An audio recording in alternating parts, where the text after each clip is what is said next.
Greetings, fellow humans, and welcome to the Book Wormhole.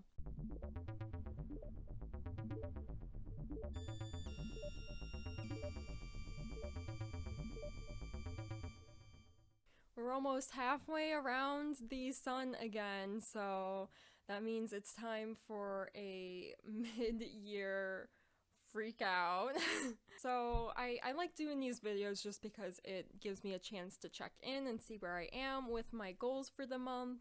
Honestly, there's a lot I haven't done yet still this year, and so it is, like, as scary as it is to acknowledge that, it also helps to be like, okay, like, I only got 6 months if I still want to achieve the things I wanted to achieve by the end of the year. My Goodreads reading goal for this year is to read 75 books. My goal last year was to read 50 books, which I did manage to do. I read 53 books last year, but I noticed I have more time to read this year and I'm reading faster, so I did want to increase that number to challenge myself. I don't want it to be something easy. So I'm currently at 33 books, and according to Goodreads, I'm only 1 book behind schedule, which honestly I'm kind of proud of because at the beginning of this month I was 4 books behind, so I do have hopes of actually catching up. As far as writing goals go, I originally wanted my book to be submission ready by the end of this year, and I barely worked on it at all this year. I can only use the excuse that I was being edited for so long. So this week I've actually started sitting down every day and working on it, so if I can get another draft done of it by the end of the year, I will be happy. And best case scenario, it is submission ready by the end of the year. I've also only written 1 short story, which is unusually small of an amount, but I haven't been doing submissions as much as I would like. And at this point, I have sold no stories this year. But to be fair, I haven't been submitting as much as I have in the past. I think I've only sent out 10 submissions, which isn't very many. And I have 3 submissions that are being considered right now, so who knows, maybe they'll be accepted by the end of the year. Or rejected, who knows. But as far as what I have achieved so far this year, being a part of the SCKA Awards was a very pleasant surprise. That wasn't necessarily a goal, but it is something that was really cool that happened to me, and it makes me feel like, oh, I'm a little bit more legit as a book reviewer if I am on a panel for an award from book reviewers, so that's really cool. I've also managed to read 1 classic/older book a month, defining older somewhat trivially as anything published before 1990. And I've also done a buddy read every month, which is kind of just an unspoken goal I had for this year. I don't have a buddy read set up for next month, so if anyone is interested, please let me know. I really want to continue that streak. So without further ado, let's get into the actual tag. This tag was originally created by Earl Grey Books, and I will be linking their channel in the description, as well as all the questions for anyone who also wants to do this tag. Question 1 is best book you've read so far. I always pick 3 books at the end of the year that I deem as my favorite reads of the year, just because picking 1 is too hard, too much pressure. So 2 of my top contenders so far is The Man Who Folded Himself by David Gerald. This is one of my classic/older picks I read this past year. This was a science fiction time travel story where the main character spends the entirety of the story just hanging out with different versions of himself. Sometimes it's an older version of himself advising him, and sometimes he is advising a younger version of himself. And it ended up just being this really amazing story about self-love and our relationship with ourselves. So I was deeply moved by this book, and it's one of the coolest takes on time travel I have seen yet. The other book that is a strong contender is The Unraveling by Benjamin Rosenbaum. This was a distant future sci-fi where humans have multiple bodies, and I love this book because it makes humans feel so alien to what we know humanity to be, as well as the concept of gender and sexuality. In this future, our concepts of gender is obsolete, and now there is this new gender binary called the Stades or the Veils, and you can't attribute either of those genders to either male or female. It's this new they're kind of like a mix of both male and female, but similarly there are gender roles associated to each gender, and I really like how it made the concept of gender feel super trivial. And it was just such a cool book. Question 2 is best sequel you've read so far. I've been mainly reading first books in the series and standalones, so there isn't much competition here. However, I did genuinely really like Dreams Bigger Than Heartbreak by Charlie Jane Anders, and this is the second book in her Unstoppables series.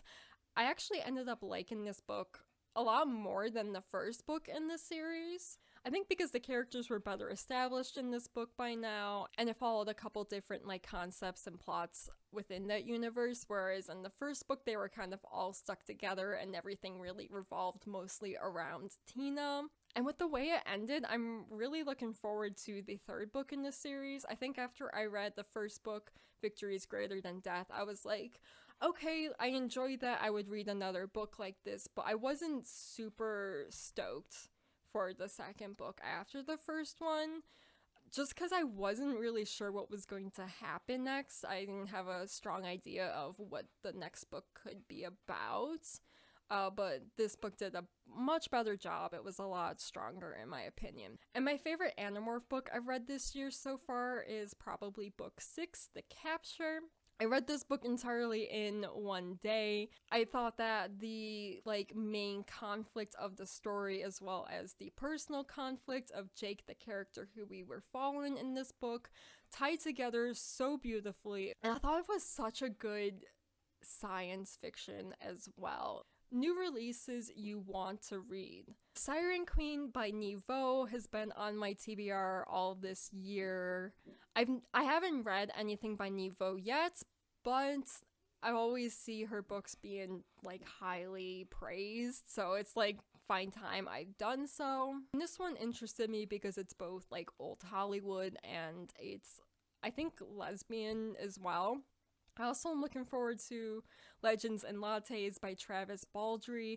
This is a book I've seen a lot of praise for, especially in the fantasy community. I personally took an interest to it because it reminds me of Dungeons and Dragons, which is a game I play, and that, judging by the cover, the main characters are going to be a tiefling and an orc, which are two of the species I really like to play, because they are traditionally seen as villain species, but I'm always really skeptical when a dungeon master really relies on them being villains only. And that mixed with owning a coffee shop, this really buff orc woman owning a coffee shop just sounds like such a cute and fun idea, and it also has lesbian representation, so I'm pretty interested in that one. And also Our Lady of Mysterious Ailments by T.L. Huchu. This is a sequel book to The Library of the Dead by T.L. Huchu, which I really enjoyed, so I definitely want to read on in the series.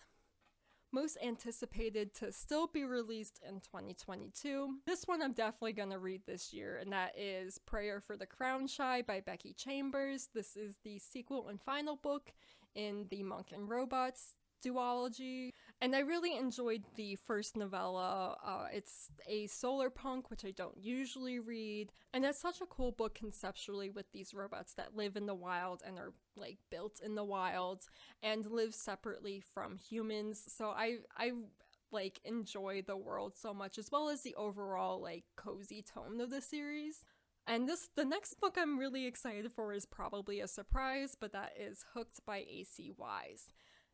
If you've been on this channel a while, you know I'm not really a fantasy reader and I definitely don't like retellings, but I absolutely loved Wendy Darling by A.C. Wise. I think it was such a cool use of a fantasy setting to kind of explore social issues of the time period and that are still relevant to today.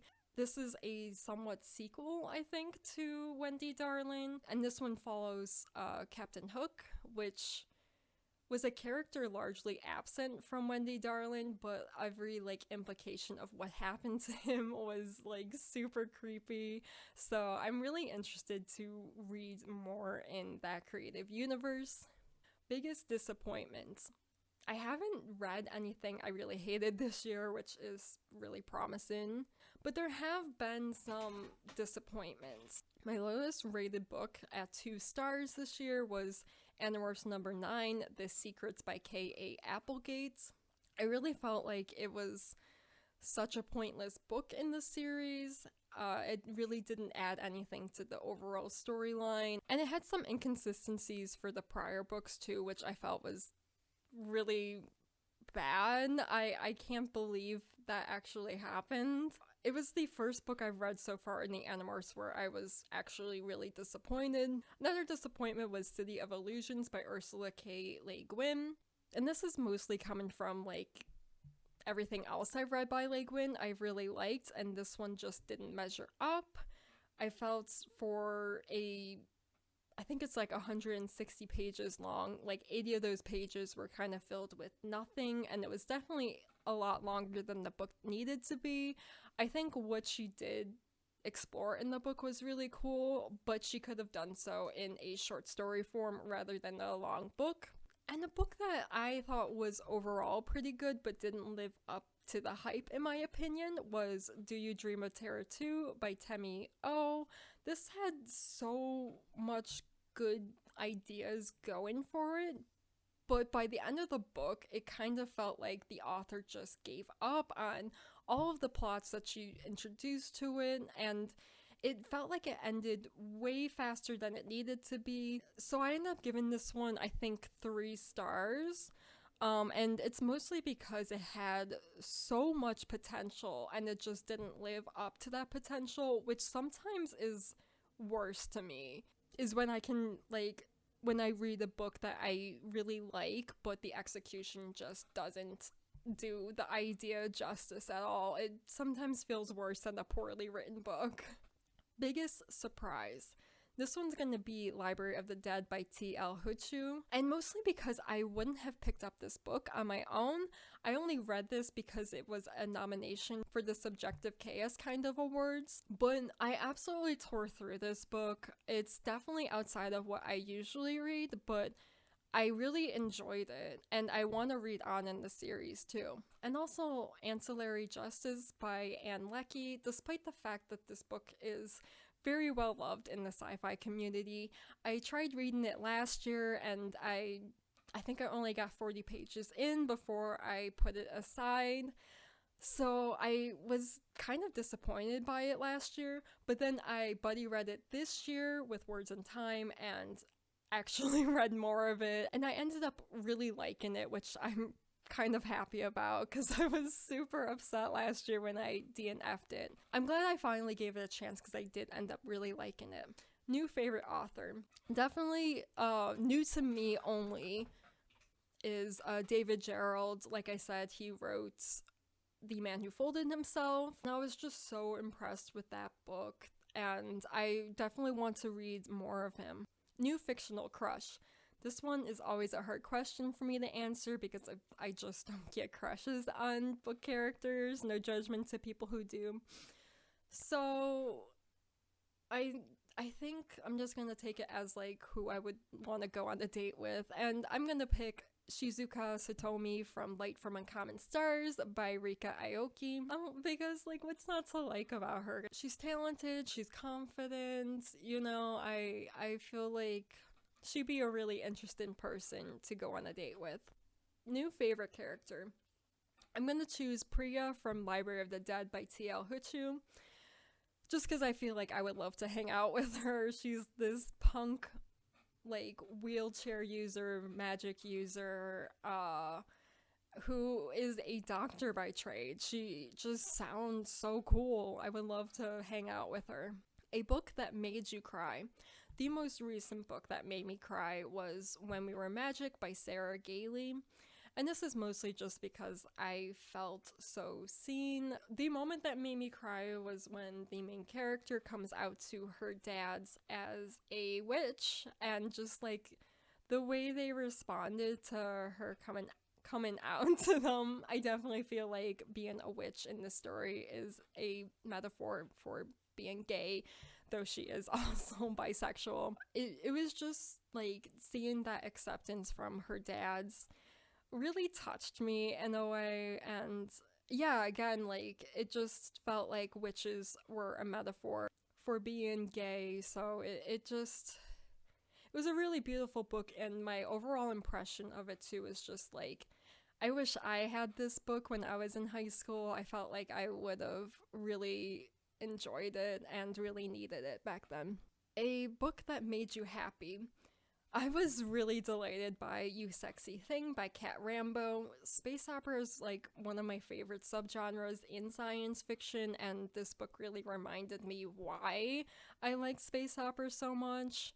It was such a fun universe to explore through the characters' eyes, and just all the types of aliens that she created and established within that book was so much fun to read. The most beautiful book you've bought. I didn't buy this book, I borrowed it from my sister, but it is so gorgeous. And that is The Ones We're Meant to Find by Joan Hay. First of all, the dust cover is absolutely gorgeous, but also I love the like actual prints on the hardcover. And then inside there's these beautiful illustrations like that. And that. Genuinely so gorgeous, and I'm really sad I have to return it to my sister.